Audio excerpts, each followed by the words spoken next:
If he wants to say current, then he's got to shift attention from himself to the agenda. I know that he has great confidence in himself, but he can say that I gave you this agenda.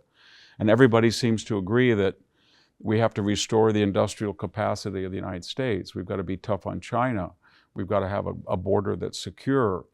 Joe Biden blew up immigration law. It doesn't exist in America on the southern border. Nobody's talking about gasoline prices because, in their way of thinking, if they've gone up $3 and they went down 50 cents, that's a cut, but they're still much higher and people know that. Inflation went from 9.2 and now it's 8.5, but 8.5 is extraordinary.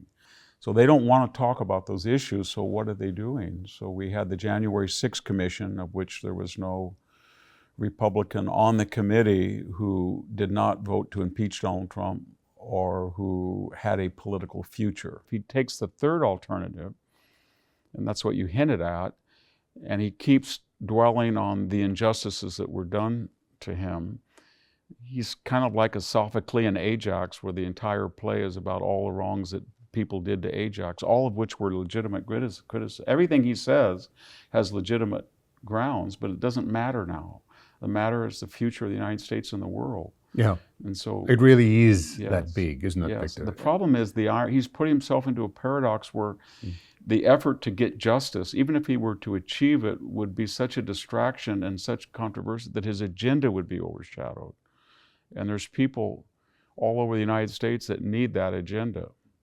And so Donald Trump is going to have to decide which is more important to him, to be the leader of the Republican Party and to look ahead and not to do what he did in 2020 when he fixated on the election. He let the Georgia races, the 2 Senate races, sort of, he basically told his supporters the vote won't be valid. And then the independents, he seemed to be distracted, so they elected 2 neo-socialists in Georgia, of all places. People who are running for office are going to tell him the 2020 election is history, and to the degree that there is a legitimate criticism about the outcome, it was probably lost in March and April when the voting laws were changed, and that was not addressed by the Republicans.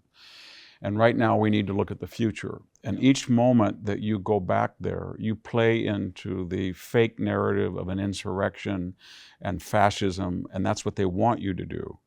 The problem is with the Republicans that they are reactive. Well, we're not insurrectionists. You're defaming us. We're not fascist.